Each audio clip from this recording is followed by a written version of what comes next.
Hi everyone, welcome back to the channel. I am Nerdy, your friendly English literature enthusiast, and I'm back with another awesome video to help you level up your literature prep.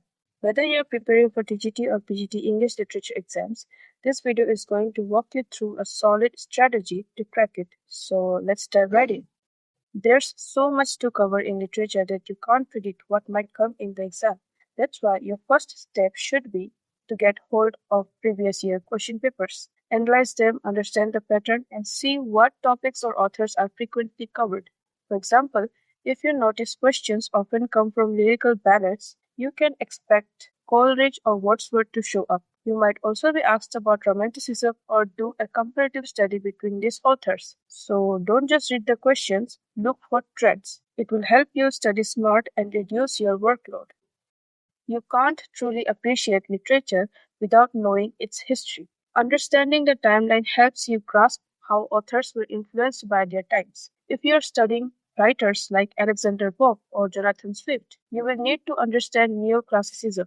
Don't study literary periods in isolation, however. Try to memorize them in chronological order and link them with key authors and their major works. That way, everything will feel connected and make more sense. Before jumping into a novel or poem, take time to explore its background. Look into the historical, social, and cultural context of the text. For example, to understand Dickens, you need to understand the Victorian era. To fully appreciate Langston Hughes, learn about Harlem Renaissance. These connections deepen your understanding and can even help you with general knowledge questions. Fun fact: did you know Frankenstein was born out of a ghost story challenge hosted by Lord Byron? Once you've understood the context, dive into the text. If you're short on time, use free resources like Spark Notes, Lit Charts, Clip Notes, York Notes, or Great Saver. They offer detailed summaries and breakdowns. Focus on understanding characters, central themes, literary devices, and the genres. Take Macbeth and Waiting for Godot as an example.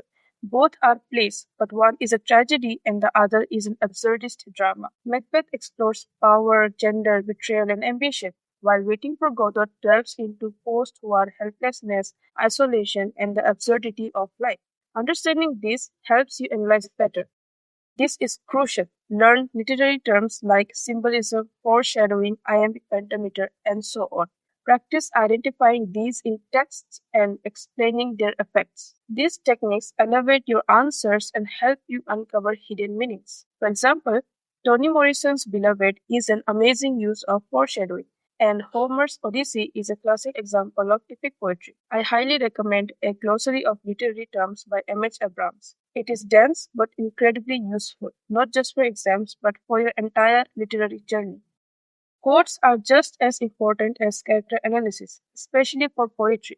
Almost every exam includes a quote based question.